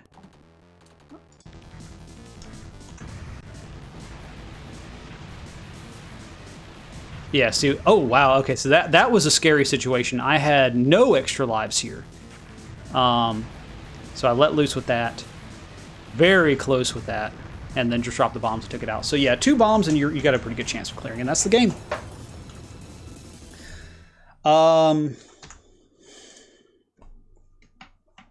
Fast and Furious, for sure. Always a thrill. Always exhilarating. And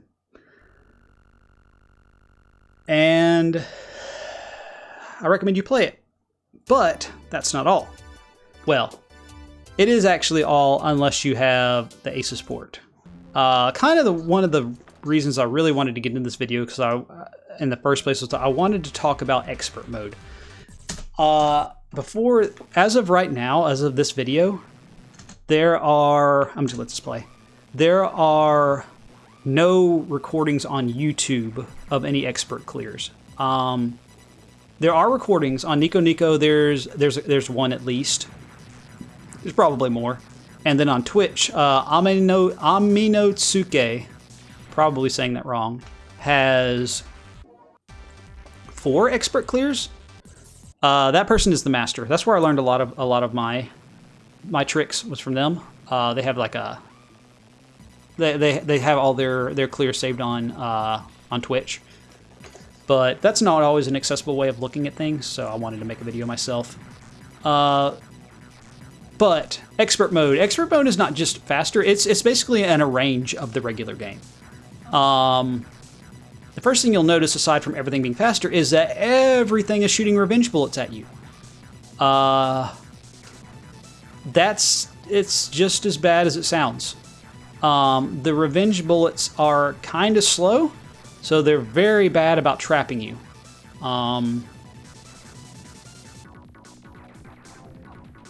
I had very, very, very, very many times where I just backed into a bullet at the very bottom that I just didn't see. I'm not going to go through this entire replay. I have it posted, but I do want to talk about some key points. I did not go for the heavy scoring here for a couple of reasons. One, it's hard. I tried it a little bit, and I do actually unlock the medals, but I don't do the stage 1 thing because it's hard. Another thing is the jokesters at Cebu, they made it to where everything shoots revenge bullets, including the meeklesses. So you pop one of those little things out, and you grab your medals, and you go move away from it. It blows up and shoots a very fast revenge bullet at you, which is pretty funny. But there's it's pretty crazy. Fortunately, this ship is very, very strong. But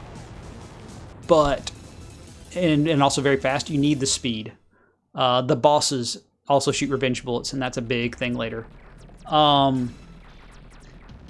You need to have the entire game memorized. You need to know where all the spawns are. You need to have pretty solid fundamental skills, streaming, restreaming. You need to have a solid plan for how many bombs you're going to use at any given point. Where you're not going to use bombs, you need to have some plans, some backup plans for in case you die.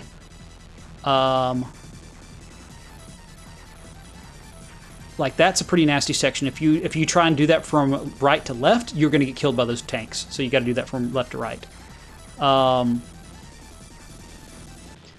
than the general that you can see, other funny ha-has. If you unleash the fairies from outlining the ship explosion will shoot revenge bullets at you. I died to that one time. Very, very funny. I wonder if you can see. I think I waited long enough. Yeah, okay. I had it off screen far enough. I waited so that it didn't shoot at me. Bullets are very fast in this mode, comically so. Most of the time, enemies will not shoot revenge bullets down the side of the screen, but sometimes they will.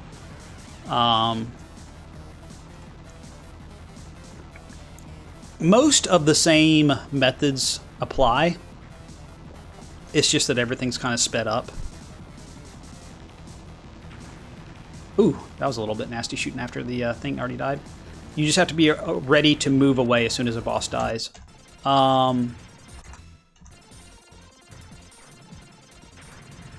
This whole section of the game is very hard. As you can see, like that boat, as soon as it's on screen, it's shooting at you, and it's shooting fast. And it shot a second shot very fast.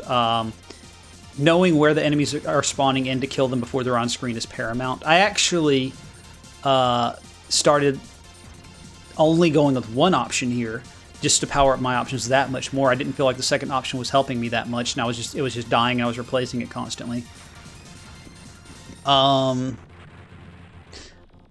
Then you have funny structures like the little girders and grates shooting walls of revenge bullets at you. The big turret that you want to kill quick for a bonus, revenge bullets. You can't sit on top of it. This little girder here, I killed it on the side of the screen so it didn't shoot bullets at me. But like I died one time. Let's see, does that shoot a bullet? Nope, it was off the side of the screen. I actually had it one time just enough on screen that it shot a bullet, and I moved back on, and it was off screen until I moved back, and then it appeared at the very bottom and just killed me. So that was pretty funny. It's just very chaotic. Those low boats, they do not respect your personal space. I started lobbing bombs all the way up against the side of the wall here to get extra damage on the turrets. So you can see the bomb is hitting the big plane and both turrets, getting some extra damage in, just to make sure I have a kind of a consistent amount of damage on those turrets, because you need to know when they're going to explode in this mode. The bottom one is going to be far enough back that it's not going to shoot bullets at you, but you'll see, yep, I just had to whip over. I have an extra bomb here, so I just use it. Some tricks that you can do with this ship. Oh yeah, those things, they shoot revenge bullets in a very small area. You do not need to use a bomb on this ship. It's got such a spread that you can just kind of titch over to the side. Okay, these will shoot at you. These will not. So you want to seal these and then move over and kill those tanks. Very important. Also, very important that you kill all of the tanks. Because as soon as the screen moves back, those things will be shooting at you. Including, there's one more tank here. That one right there. If you don't kill it there, move back, it's going to shoot at you. I believe I use a panic bomb here so I can demonstrate what this boss can do. Yep, see, that's not good. I might have been able to move through there, but when it's coming at you that fast, so, and that's another thing. Which one is me? It's this one, but you know, you can kind of lose yourself. So, I am almost entirely walled here. Sure, I could shoot up through this little gap, but no, I'm not risking that. Panic bomb. Otherwise, then it follows out the same. The second one didn't do much of anything. That was a little bit scary, but I've kind of gotten used to the timing now, so I know it's about to switch phases. Since I used an extra bomb rather than bombing it, I'm not going to bomb it. So dodge that one. Yep, and then just get out. Like I said, I do the train first and expert because this stage is crazy hard.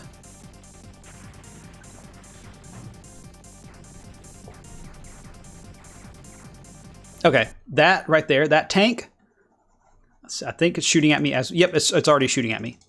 Very fast. You want to kill that too. Sometimes I was able to get the full metal thing. I wasn't able to get it in this one.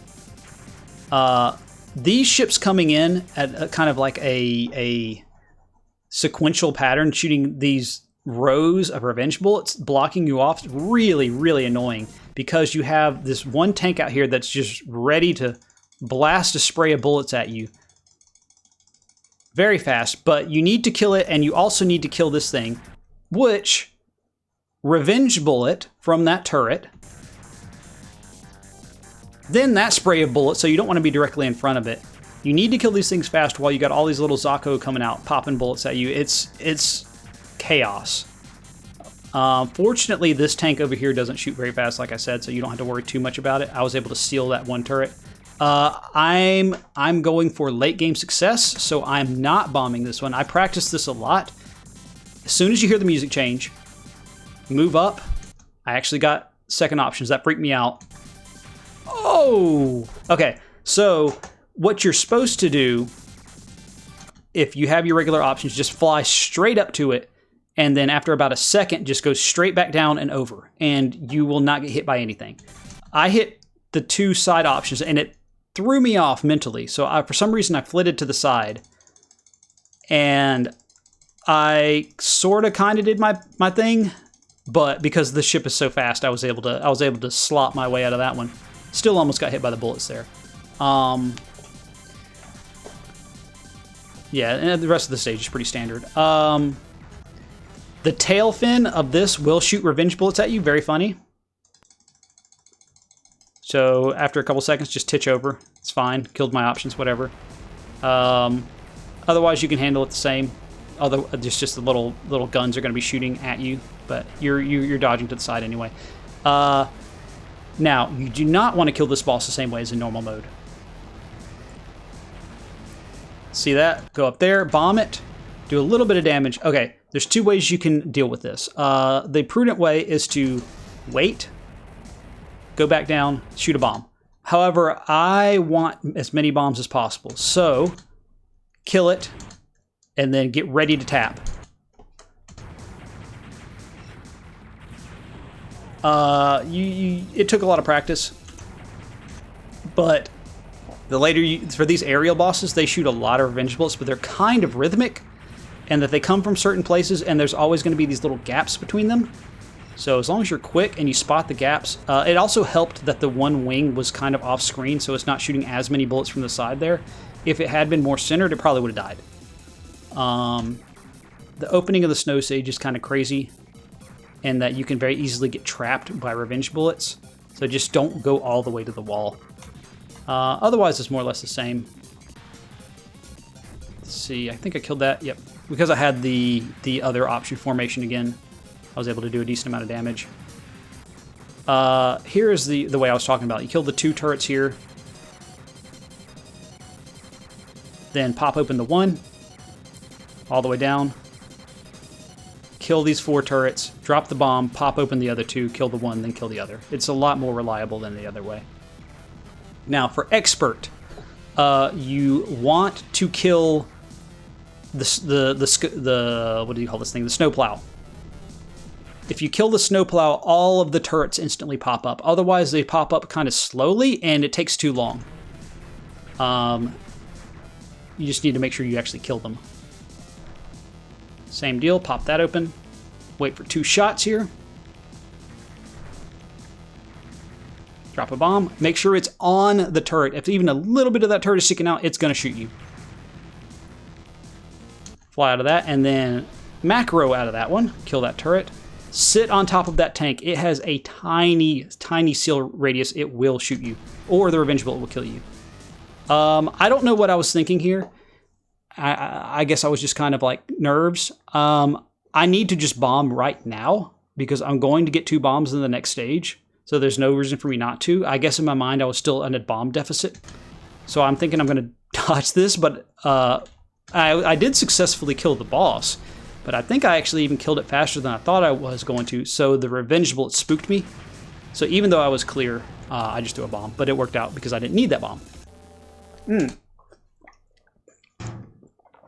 Something very, very funny. Probably the funniest thing Cebu has ever done. On stage 6, and only on stage 6, your options, when they die, shoot revenge bullets at you. I have to demonstrate this. Let me make sure this is still on. Whoops. Let's see. Expert. Judge Spear Slave. Do the special formation. No extra hits. Let's do stage 6. Only on stage 6. Let's try it out. Oh, let's see.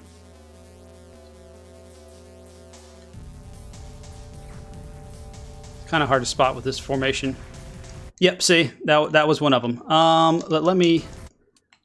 Yeah, I should have done my studying a little bit more. I don't remember the combination for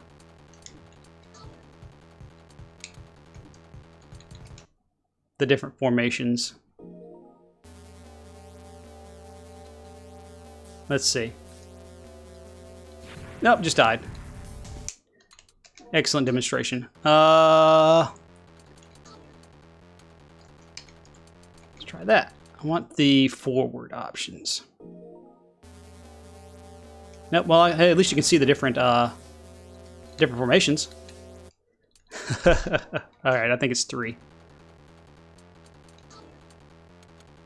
Let's try that. There we go. Okay. So let's see. Yep, you see that bullet coming out to the side? That is from my own option. See if I can get a nice clear. Nope, died. I don't know why they did this. But only, not on stage 7, Yep, see? Right there. Killed by my own option. Incredible. Absolutely incredible. Very funny joke. That's for sure. In practice, it doesn't really matter that much. You're going to have such a solid route at this point anyway that it shouldn't kill you, but it can. It killed me. I was doing the slalom thing, and I just randomly died, and I went back and watched the replay, and there was, you know, the slalom spiral bullets, and a little roundy bullet came out sideways and killed me. I'm like, that's interesting. So I did the testing, and yes, only on this stage, your options are deadly to you. But you need them. You need that damage. So this is one reason you want to build them up as much as possible. If you do seal them, so if you're close enough to them, these things. Okay, back to that in a second. Every single one of these are shooting revenge bullets at you, but you need to kill a few of them. You need to kill these back two. It helps if you can kill that middle one. It'll probably die anyway. Nope, didn't die there. You really need to kill this last double turret here. It shoots you from the side at a very awkward angle, but do not kill it until you're on top of it. Yep, so kill those two, slide over, kill that one. Very important. But yeah, as long as you keep your option kind of to the bottom of the screen, the side of the screen, sitting on top of them, and don't have any kind of crazy formation, it's probably won't kill you. These things will. You do not want to kill them if you don't have to. At least not yet. Because they shoot a pretty nasty spray. Oh, that was close. Just be ready to move whenever you kill this stuff. The rest of the stage pretty much plays out the same. It's just faster. Not really anything crazy. The ship's so fast that it kind of just deals with everything. These turrets... These little turrets shoot revenge bullets. They're very nasty. Kill them. The other ones sit on top of them and kill them, so you can completely seal their shot and their revenge bullet. Otherwise, it just plays out the same. You will most likely have a lot more turrets shooting at you. Be aware of that. See, like, yeah, once you get to this point, any turret that's left is going to be shooting at you, and there's probably a lot of them. So, and they shoot at kind of ratcheted angles, so they can overlap in very awkward ways. Got a little close there. I got a lot of bombs. I only get through this first part. See, that was a little bit early. Do not try and dodge that, because I have two options. Oh, that was scary. That was a little close. See, okay, yeah. See, the option was so low on the screen, it didn't shoot a revenge bullet at me. If it was sideways like that one, it could have killed me. But yeah, I'm not taking any risk at this point. But that being said, at this point, after this first bomb, which I have done this before, if you wait and then right now slide out to the side, you're pretty much safe. And then it'll shoot that big aim spread again. Stage 7's more or less the same. At this point, you know the stages inside and out anyway. Here I'm demonstrating the kind of tap thing. This is a very reliable way of getting through it. It looks crazy, but it works out the same every time. Yeah, just a lot of streaming and restreaming, taking advantage of your speed, your firepower. Don't have to worry about your options killing you. Taking advantage of the wide spread shot, taking out all these symmetrical turrets and tanks coming out at you. Ooh, that was a little bit close. Take out those two small turrets before you move up, because I have died a couple times to these things shooting revenge bullets at me. See, I was nervous here. I was a little bit quick on that bomb, but it worked out. Otherwise, this all plays out exactly the same. This section is sketchy. You need to trust the taps. Kill out as many of those as possible. Get down there and then just tap. Get ready to restream for that last tank. And you're clear. That's pretty much it. Hey, and I activated the final metals, the metal chaining. Okay, the final boss does require some different strategies. Ooh, cut that one real close. You got to use every bit of that extra hitbox they give you.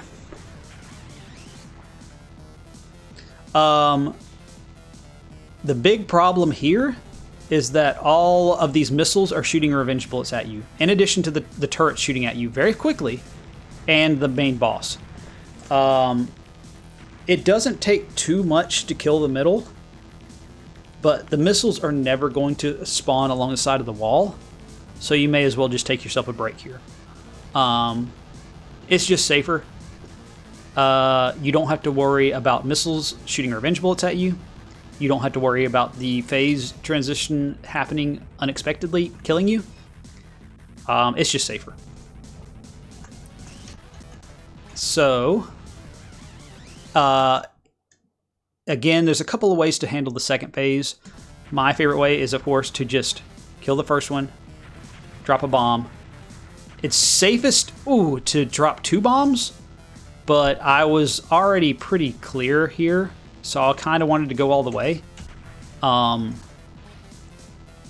It's best to drop a bomb there and then drop another bomb on that turret.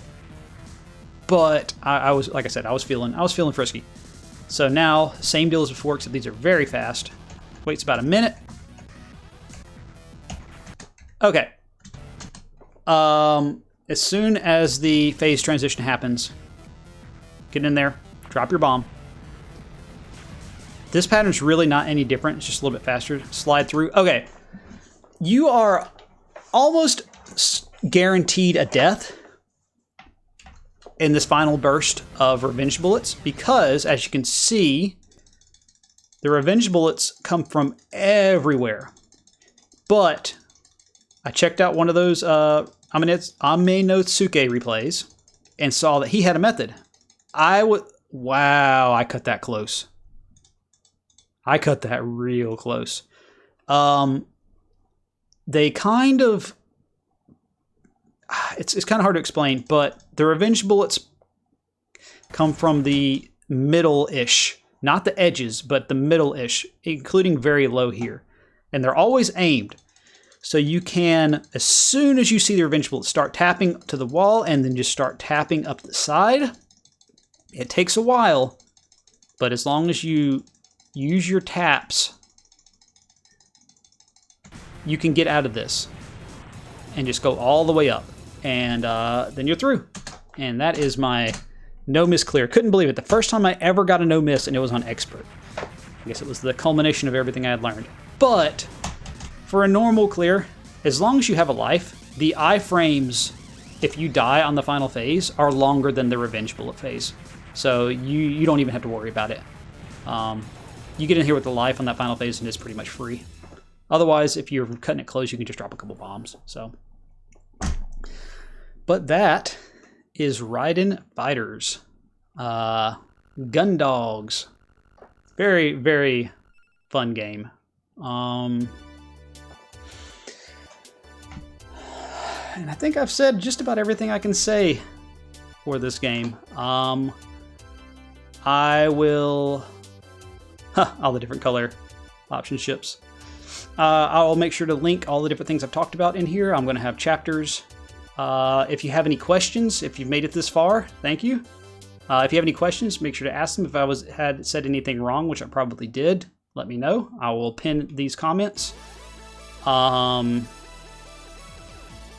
Otherwise, go play Raiden Fighters. Go listen to the soundtrack, even. Crazy soundtrack. Love it. But fortunately now, we have this remix collection. Hopefully it'll be fixed soon. They're for sure going to fix the frame rate so you can play at a proper speed. Hopefully they can do something about the input delay. But even so, give it a try. I think that you will have some fun. So, this is putting a bow on my Raiden Fighters experience. About a year and 6 months I've spent with this game. Slowly going through all the clears, and I am done with this game. Fortunately for me, there's 2 more. So, look forward to the Raiden Fighters 2 video in probably like 2 more years. So, until then, thanks for watching, and hope you enjoyed it. See ya.